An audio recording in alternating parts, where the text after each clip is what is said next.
Life is pain, brutal and short. The challenges we face during our brief sojourn on this tiny blue marble are what make us human. They light a fire in our soul. They make it all worth something. Without them, we are lost. Yeah, it's a little early in the day for an existential crisis, but luckily I came prepared. For this failed salaryman, all it took to get that fiery passion back was to save this butt-chin child from a crab monster in underwear.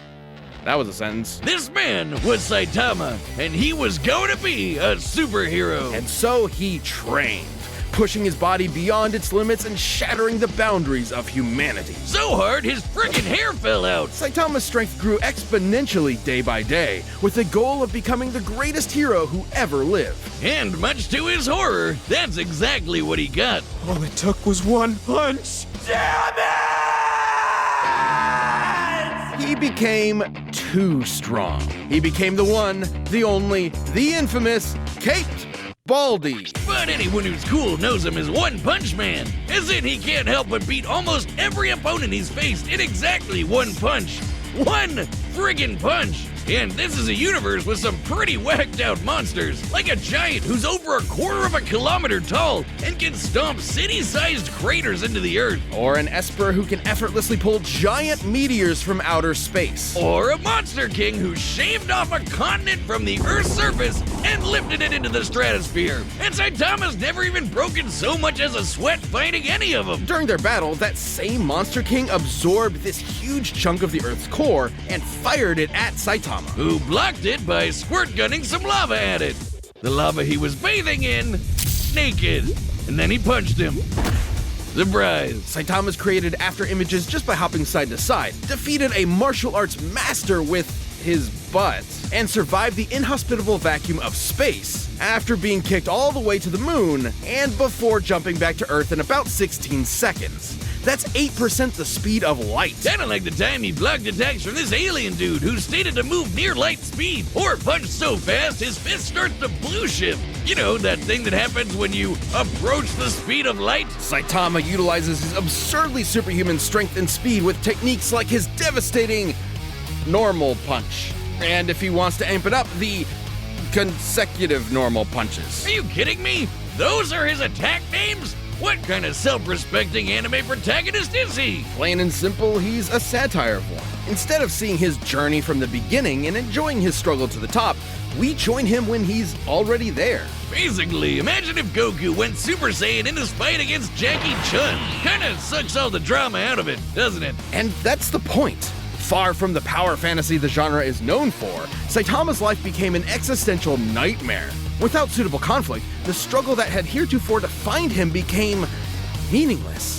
His new reality was inescapably boring. Which is really saying something when he can decimate mountains without even hitting them, or shatter asteroids that rank a 9 on the Torino scale. For those not in the Torino, that's equal to 1 trillion tons of TNT. This guy's training must have been insane. That would be 100 push-ups, 100 sit-ups, 100 squats, and a 10-kilometer run every single day. And that's it. You've got to be shitting me. It doesn't make sense because it's not allowed to make sense.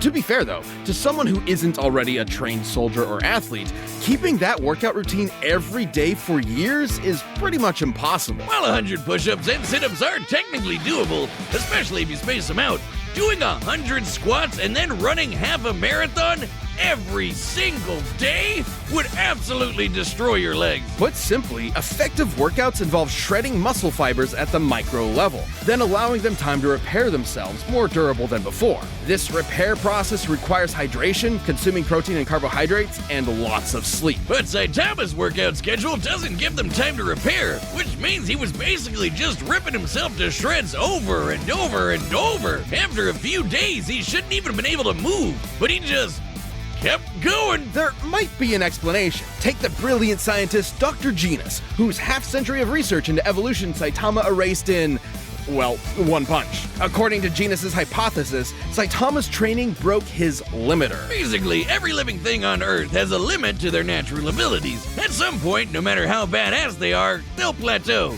Wait a minute. Have I peaked? I gotta go to the gym!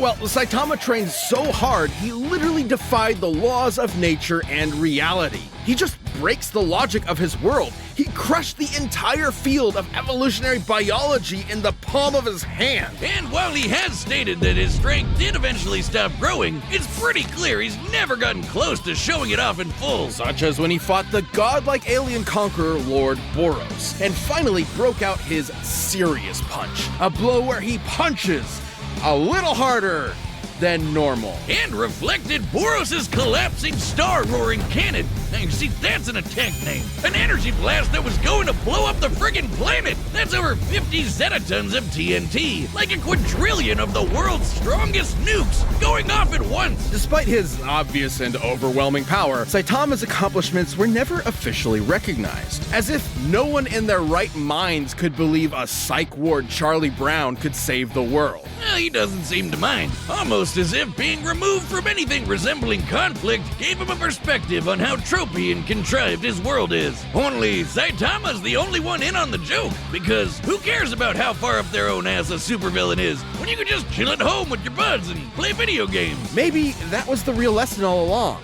Not to value our lives based on our accomplishments, but on the time we spend living and enjoying life's simple pleasures. I'll leave that to Saitama, and I can't think of anything more pleasurable than punching so hard my name becomes a byword for literally unbeatable. The dude is the undisputed king of broken anime characters, because until Saitama finds his equal, he's gonna end all his fights in one punch!